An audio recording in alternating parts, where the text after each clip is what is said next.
Hallo und herzlich willkommen zu den November News. Falls ihr aufgepasst habt, werdet ihr gemerkt haben, dass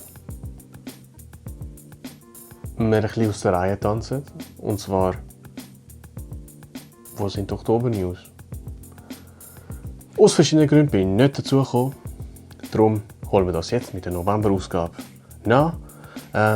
Ich versuche mich kurz zu fassen und los geht's. Die grösste News der vergangenen 2 Monate war wahrscheinlich das Comeback von Maserati. Einverstanden, Maserati war nicht ganz weg, aber seit dem Levante haben wir nicht mehr viel gehört. Ausser Gerüchte von einem neuen Supersportwagen.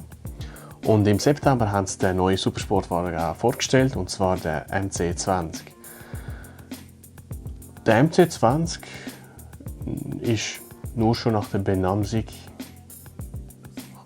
kommt er ganz im Geiste vom MC12.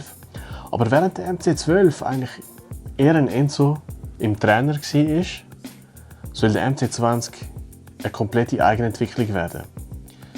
Das Herzstück von dem neuen Sportwagen soll der Motor sein, der von Maserati entwickelt wird das Mal. Der 3 Liter Turbo V6 soll 630 PS leisten. Möglich wird das durch eine Technologie, die zum ersten Mal mit Formel 1 zum Einsatz gekommen ist. Ihr könnt im Internet nachschauen, wie die Zweikammerverbrennung aussieht. Engineering Explained hat zum Beispiel ein sehr gutes Video darüber, kann ich empfehlen. Sonst, das Monocoque ist aus Carbon, wie es sich für ein modernes Auto gehört, oder für einen modernen Supersportwagen gehört. Ist zusammen mit Dallara entwickelt worden. Das verspricht schon mal einiges. Dallara kennt ihr sicher, bekannt für das Entwickeln von Chassis für LMP-Sportwagen zum Beispiel, also für Le Mans-Prototypen. Das ist vielversprechend. Das Auto kommt ohne Flügel aus. Die Aerodynamik wird über den Unterboden oder möglichst über den Unterboden und Diffuser abgewickelt. Und ja, also wie es aussieht, Maserati meint es ernst. Auch beim Fahrwerk soll es eine semi-virtuelle Aufhängung geben. Ich bin nicht ganz draus gekommen, was das genau bedeutet. Offenbar soll es zum Beispiel weniger Sturz geben in Kurven wegen dem. Bin gespannt, wie das funktionieren wird. Also technisch scheint das Ganze top zu sein. Die Frage ist, wie wird das ankommen bei den Leuten? Oder bei den Leuten, die es sich leisten können. Sind wir ehrlich, Maserati muss Fahrzeuge verkaufen können. Und ich verstehe, dass viele Hersteller jetzt das mit dem sogenannten Halo Car versuchen wollen. Wie Aston Martin mit dem Valkyrie oder Mercedes AMG mit dem Project One. Trotzdem, ja, also wenn das Fahrzeug ist zum Beispiel nicht gerade hässlich, aber es sieht relativ generisch aus. Und ich weiss nicht, wie das ankommen wird. Ich meine, die direkten Konkurrenten sollen die V8-Mittelmotorautos von Ferrari sein. Ich bin gespannt. Ich möchte es Maserati gönnen. Schauen wir, wie es kommt. Dann die nächste Ankündigung, die aber einiges kontroverser war, ist die Enthüllung vom M3 respektive vom M4. Dort gibt es eigentlich nur ein Thema. Die Frontschürze. Mit den riesen Nieren. Ich glaube, es spielt gar keine Rolle mehr, wie die Autos technisch aussehen. Aber reden wir gleich schnell darüber. Es geht dort mit dem Motor vom X3M los. In Standardausführung 480 PS, als Competition 510. Manuell und Automat, zum ersten Mal Automat. Und zum ersten Mal auch Allrad. Ja, also fahrdynamisch wird... Ich denke, fahrdynamisch werden die Autos super sein, wie gewöhnlich eigentlich. Ich glaube aber, es wird vieles dann gleich an den Nieren hängen bleiben. Außerhalb von Europa wird das Ding, glaube ich, schon gut ankommen. In Europa, ja, die Leute werden sich wahrscheinlich schon daran gewöhnen, aber es ist halt gleich so, jedes Mal, wenn du eine Zeichnung siehst oder ein Rendering von anderen Nieren, denkst du, es sieht eigentlich schon schöner aus. Und es gibt Leute, die ziehen jetzt Vergleich zu der Bengal-Ära. Da muss ich sagen, bin ich nicht ganz einverstanden.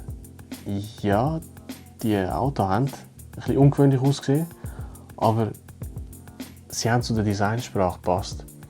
Jetzt vielleicht abgesehen vom E90er, 3er, aber 5er, 6er, 7er, die haben eine gemeinsame Formensprache gehabt. Das ist jetzt beim G8, gerade beim M3, nicht so der Fall. Also ich finde nicht nur die grossen Nieren ein bisschen unglücklich, ich finde das ganze Design ist nicht sehr stimmig. Ich finde, es passt nicht so zusammen. Aber schauen wir, vielleicht haben wir alle unsere Meinungen geändert in 3 Monaten, oder 4 oder 5 oder 6. Ich bin gespannt. Was mir aber noch aufgefallen ist, ich habe mich mal durch den Konfigurator geklickt und bin ohne wahnsinnige Optionen auszuwählen auf 130'000 Franken gekommen. Vor ein paar Jahren hat es dafür einen M5 gegeben. Oder ganz konkret, den E60 M5 hast du für das Geld bekommen. Und das ist jetzt 13 Jahre her, 14 Jahre her. Ich glaube, 2007 hast du den Touring haben. Und bis 2000 wann hat es ihn gegeben? Nicht mehr sicher, aber auf jeden Fall, den E60 hast du für das Geld bekommen. Ja, heftig. Was ich aber noch ein bisschen komischer gefunden habe als die Preise, ist das Marketing. Habt ihr das gesehen? Habt ihr die Videos gesehen mit den driftenden Autos, mit den jungen Parkourläufern, die sich näher kommen? Mir ist bewusst, dass Brandmarketing heutzutage nicht auf potenzielle Käufer abzielt, sondern zukünftige potenzielle Käufer. Also Leute, die heute noch gar nicht fahren zum Beispiel, oder geschweige denn sich die Autos leisten können. Muss ich sagen, hat mich ein bisschen irritiert. Also generell, ich finde, seit dem X2 geht BMW Marketing ein bisschen in eine Richtung, wo mich definitiv nicht mehr anspricht. Aber vielleicht bin ich auch der Einzige. Vielleicht bin ich einfach ein Opa, vielleicht bin ich einfach ein Dinosaurier. Bleiben wir noch ganz kurz bei BMW. BMW hat noch ein anderes Auto vorgestellt im September. Das ist so ein bisschen kurz zusammengekommen, das Auto. Und es muss nicht unbedingt gut sein. Aber amix ist das noch so ein Zeichen, dass Ingenieure vielleicht noch ein bisschen Freiraum haben. So soll das Auto an Stand sein und die Rede ist vom 1.28 Ti. Anders als der M135 soll der 1.28er nur Fronttriebler sein. Dort leider auch nur mit der Automatik, also kein Handschalter. Und ja, das Fahrzeug soll den Golf GTI angreifen, auch preislich, offenbar. Ich bin nicht schauen. Aber was ich eben cool finde, ist, dass das Auto so zustande gekommen ist, oder wie das Auto zustande gekommen ist, mit den Ingenieuren, die selber etwas ausprobiert haben, das gut geworden ist und nachher umgesetzt worden ist. Ich hoffe, es wird mehr so Sachen geben in Zukunft. Ich würde jetzt aber nicht mein Geld darauf wetten. Aber coole News. Von BMW M gehen wir jetzt einen Buchstaben weiter. N. Und die Verbindung zu BMW besteht ja auch, weil der X oder ein X-M-Vize ja jetzt bei N ist, das wäre Hyundai. Und ja, die haben mit dem i30N die Welt überrascht. Der Hatchback ist sehr gut angekommen. Und jetzt haben sie ihn faceliftet. Es gibt ihn auch mit dem Doppelkupplungsgetriebe, 5 PS sind dazugekommen. Wird wahrscheinlich nicht so einen großen Unterschied machen. nichtsdestotrotz freut mich, dass das Auto rum ist. Und nicht nur ist das Auto rum, der kleine Bruder vom i30N ist auch angekündigt worden. Der i20N, der soll dann Konkurrenz zum Fiesta ST spielen. Ja, 200 PS, 6-Gang Handschaltung. Freut mich sehr. Bin gespannt, wie der sich schlagen wird. Findest du den Fiesta ST eigentlich noch ein cooles Auto? Wünschst du dir aber, dass du auch ein bisschen höher hocken könntest bei dem? Dann sind deine Gebete erhört worden. Ford hat nämlich den Puma ST vorgestellt. Ja, das ist ein Puma. Der Puma ist ja mittlerweile ein Crossover geworden, für alle, die sich noch erinnern, als kleine Coupé von früher. Ja, Puma ST, ein Crossover mit dem 200 PS, 1,5 Liter, 3 Zylinder aus dem Fiesta ST und Handschaltung. Ich bin sehr gespannt, wie sich das Fahrzeug schlagen wird. Und ob auch andere werden nachziehen.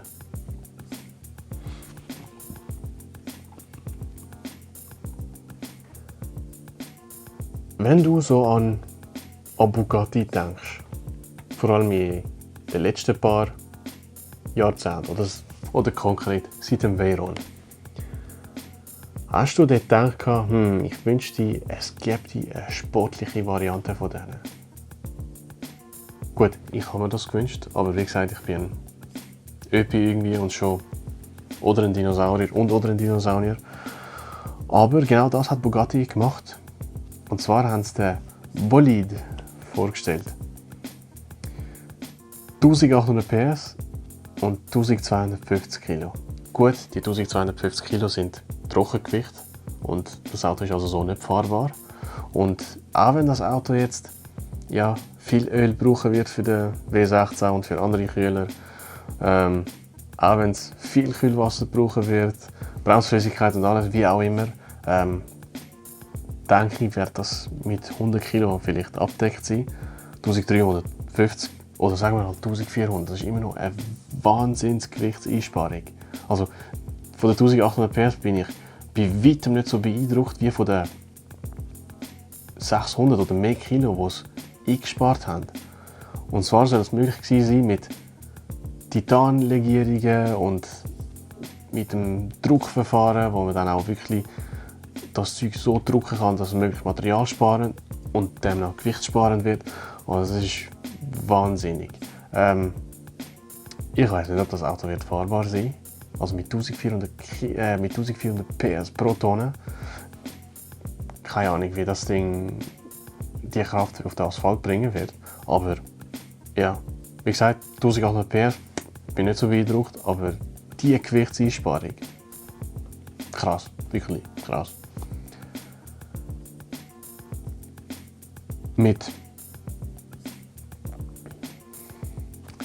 Und sagen wir, die letzte Neuvorstellung für heute hat weniger PS,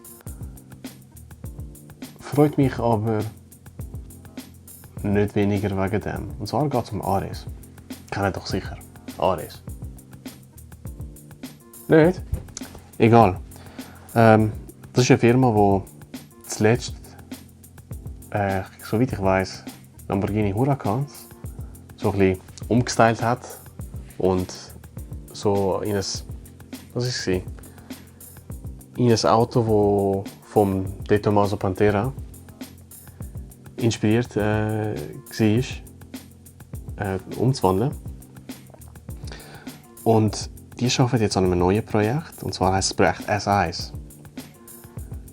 Es ist bekannt, dass darunter eigentlich ein Corvette ist, also C8 Mittelmotorler. Was aber spannend ist, unter der Haube sollen, man kann schon sagen, bei einem Mittelmotorler unter der Haube, aber hinter dem Fahrer ist vielleicht ein bisschen besser. Hinter dem Fahrer soll ein V8-Sauger sein, der um die 750 PS leistet. Gut, kann man vorstellen, dass sagen wir mal, die Serienvariante des Motors nicht die Leistung wird bringen. Trotzdem ist die Frage, ist das echt ein Ausblick auf die kommende Z06? Die Gerüchte sagen ja, das soll ein 5,5 Liter Sauger sein, der bis 9000 trägt. Auch wenn ich mich jetzt nie als Corvette-Mensch gesehen hätte, da bin ich jetzt wirklich drauf gespannt. Ein Z06 mit einem V8, der bis 9000 dreht, klingt gut. Bevor wir zu den Todesanzeigen kommen, ist vielleicht nicht so ein guter Name in dieser Zeit. Aber ich glaube, es trifft es noch gut. Aber bevor wir dort hingehen, ich bin eigentlich ein Fan von, oder ich tue nicht gerne an den Autos schrauben. Das heisst nicht, dass ich Technik nicht spannend finde, ich lasse auch andere nicht gerne an den Autos schrauben oder an meinen Autos schrauben. Ja, so Tuning reizt mich gar nicht. Und ich kann ja sicher alle singen. Der ist ein 911 Tuner. Sagen wir mal, Veredler von alten 911. Ich war weder ein Fan von dem Resto-Modding, noch ein Fan von 911er. Aber was dann der DLS vorgestellt haben, das Lichtgewicht, das sie mit Williams zusammen entwickelt haben, bin ich so ein bisschen auf den Geschmack gekommen. Und jetzt hat eine Firma namens Cyan Racing, das ist die Firma, die für Volvo, oder respektive Volvo Tourenwagen baut, so einen Resto-Mode gemacht. Und zwar haben sie einen alten Volvo P1800 aufgemotzt mit dem Motor aus dem Tourenwagen, mit einem neuen Fahrwerk, also mit einem modernen Fahrwerk, mit einem modernen Handschaltgetriebe, mit einem Sperrdifferential, mit modernen Pneus, Felgen, Bremsen und allem. Und das Ding ist so leicht, dass es wiegt nicht mal eine Tonne und der Motor leistet 420 PS. Und wenn das Ding noch wie ein Lancia Fulvia tönt, ein richtiges Traumauto. Also, ich find's wirklich Hammer. Gerne mehr davon. Nicht, dass ich es mir leisten könnte. So ein Stück soll 500'000 Dollar kosten. Auch mit einem guten Frankenkurs bringst du die Zahl schlecht runter. Aber Hammer, wirklich, Traumauto. Und nach dieser guten News geht es in die andere Richtung, wie gesagt, Todesanzeigen. Fangen wir mit Nissan an. Die haben ja den 400Z als Prototyp vorgestellt. 3 Liter V6 Turbo mit 400 PS. Handschaltung. Soll aber nicht nach Europa kommen, wegen der Emissionsregelungen. Der würde nicht durchkommen. Und ich würde jetzt lügen, wenn ich sagen würde, dass ich mir einen gekauft hätte. Trotzdem ist es immer schade, wenn, sagen wir mal, so eine Ikone oder so ein Auto, das halt schon immer rum war, ein Sportcoupé, das schon immer rum war, plötzlich weg ist. Schade. Ja, es geht noch in diesem Zug weiter. Ford hat angekündigt, dass der Mustang GT350 ersatzlos gestrichen wird. Also ja, ersatzlos. Sie sagen ja, dass der Mach 1 der Ersatz dafür sein soll. Aber es ist natürlich nicht gleich. Speziell am GT350 war halt, dass er eine Flatplane-Kurbelwelle hatte, dementsprechend relativ hoch gedreht hat. Es war eine Neuigkeit, eine Ausnahme für amerikanische oder für Muscle Cars, Pony Cars. Schade, dass er weg ist. Mach 1 finde ich, ist ein schwacher Trost, aber immerhin gibt es den. Gut, wir enden mit eher traurigen Nachrichten. November, Dezember wird wahrscheinlich nicht viel los sein. Hoffen wir, dass es im neuen Jahr besser weitergeht. Bis bald.